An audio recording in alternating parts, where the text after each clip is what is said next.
The right hand of Caroline Takex was badly injured during army training in 1938.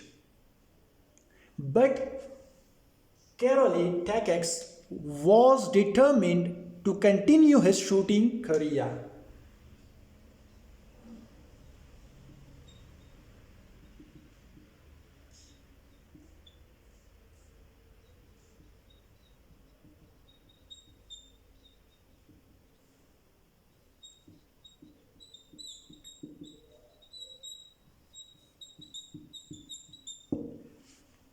जब उनके साथ army training में ये हादसा पेश आया और वो उनका दायां हाथ राइट हैंड मुकम्मल तौर पर ज़ाया हो गया, तब उनके पास, जिस तरह मैंने पिछली वीडियो में बताया था आपको, कि दो रास्ते थे।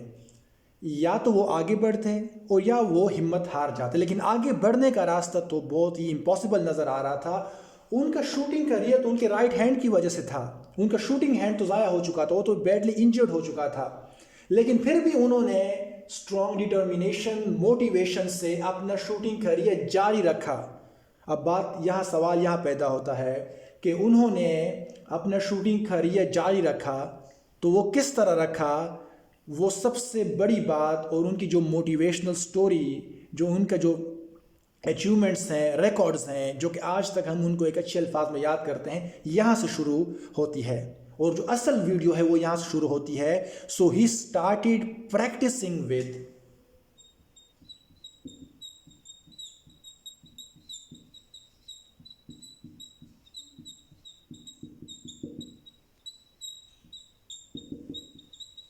उन्होंने प्रैक्टिस शुरू की राइट हैंड से। नो, राइट हैंड तो उनका मुकम्मल तौर पर ज़ाया हो चुका था। He started practicing with his only left hand.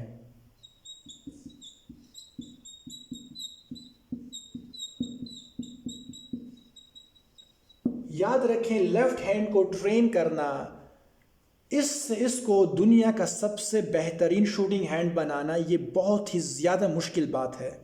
ये इंतहाई मुश्किल बात है। अगर एक बंदा राइट हैंड से लिखाई करता है, वो लेफ्ट हैंड से अगर यही चीज़ राइटिंग लेफ्ट हैंड से करेगा तो उसके लिए बहुत बड़ी प्रॉब्लम्स आएंगी।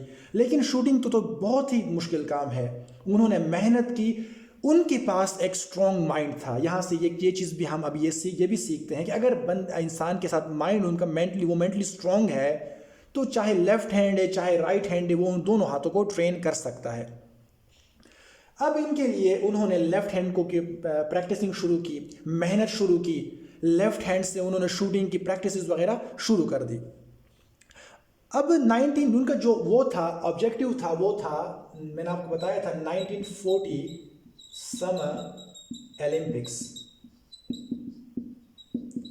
इनका टारगेट ये था। लेकिन इससे पहले 1939 में Hungarian national pistol shooting championship हो रही थी।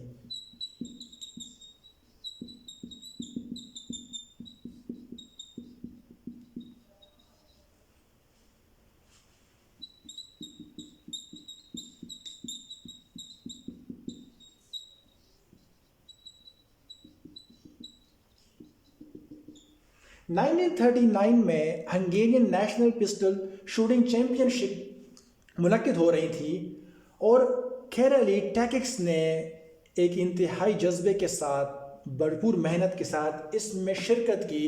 इनकी सिर्फ शिरकत ही इसमें बहुत बड़ी बात थी। लेकिन जब उन्होंने पूरे मुल्क को उस वक्त हैरान किया जब उन्होंने ही won the Hungarian national pistol shooting championship, ये जो चैंपियनशिप थी उन्होंने जीती। और वो इसके championship, Hungarian national pistol shooting championship, अपने नाम उन्होंने की और पूरे मुल्क को हैरान कर दिया।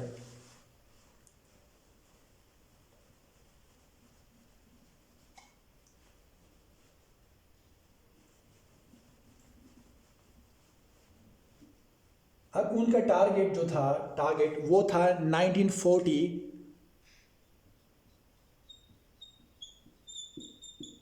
Summer Olympics.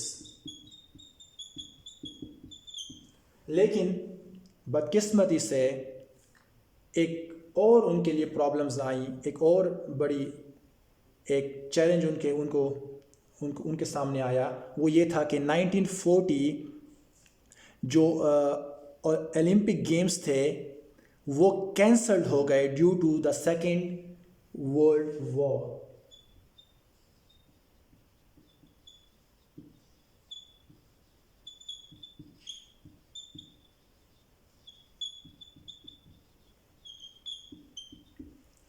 वो जो थे ये बिल्कुल कैंसल्ड हो गए सेकेंड वर्ल्ड वॉर की वजह से।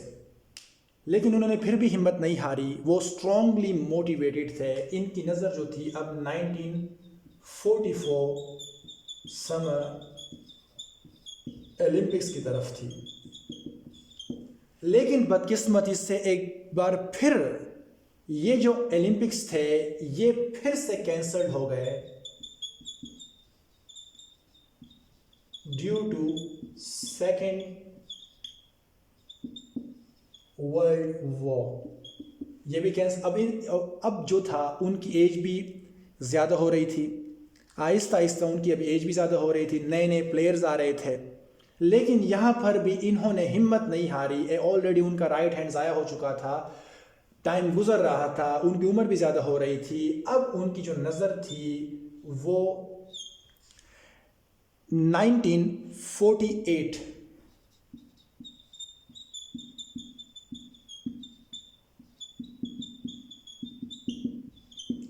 समर ओलंपिक्स की तरफ थी जो कि लंदन में हो रहे थे।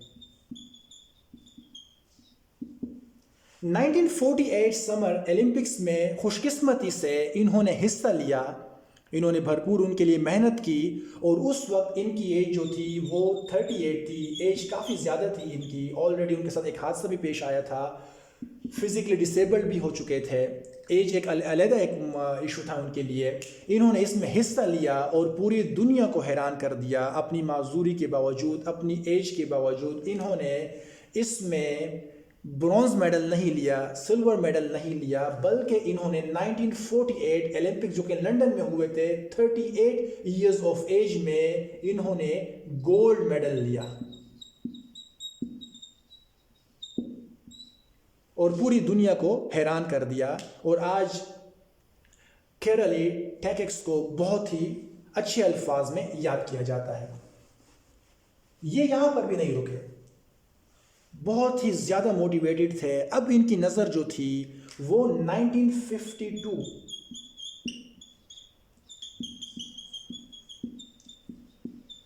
समर ओलंपिक्स की तरफ थी। 1952 में इन्होंने फिर हिस्सा लिया, फिर इन्होंने इसमें मुकाबला किया मेहनत से, जज्बे के साथ अपने लेफ्ट हैंड को मुकम्मल तरीके से ट्रेन किया। और यहाँ पर एक जो दूसरा उनका जो यहाँ पर ओलंपिक मेडल था वो आपको जानकर बहुत ज़्यादा आप मोटिवेट होंगे कि एक बंदा जो कि फिज़िकली डिसेबल्ड भी है, एज भी उनकी यहाँ पर और भी ज़्यादा हो गई थी, इन्होंने फिर 1952 के समर ओलंपिक्स में फिर गोल्ड मेडल लिया। And he was the first shooter to win 2 Olympic gold medals in the 25-meter rapid-fire pistol event, both with his left hand after his right hand was seriously injured. और ये जो है ये first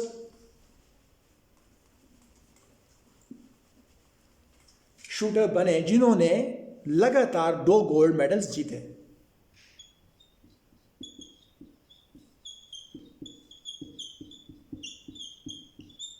He was the first shooter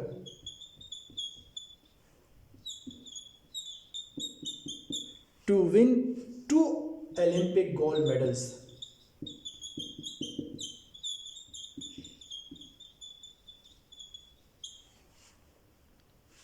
In the 25-meter rapid fire pistol.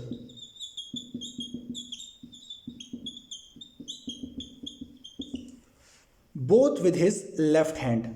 और जो Olympics की तारीख में इन्होंने ये एक बहुत बड़ा रिकॉर्ड बनाया। यहाँ पर 2 ओलंपिक गोल्ड मेडल्स जीतने के बाद उनकी एज भी ज़्यादा हो गई थी। केरली टैकेक्स यहाँ भी नहीं रुके, वो मज़ीद आगे बढ़े। अब मज़ीद उनकी क्या अचीवमेंट्स थी वो मैं आपको अपनी अगली वीडियो में बताऊंगा। Thank you very much. अस्सलाम वालेकुम।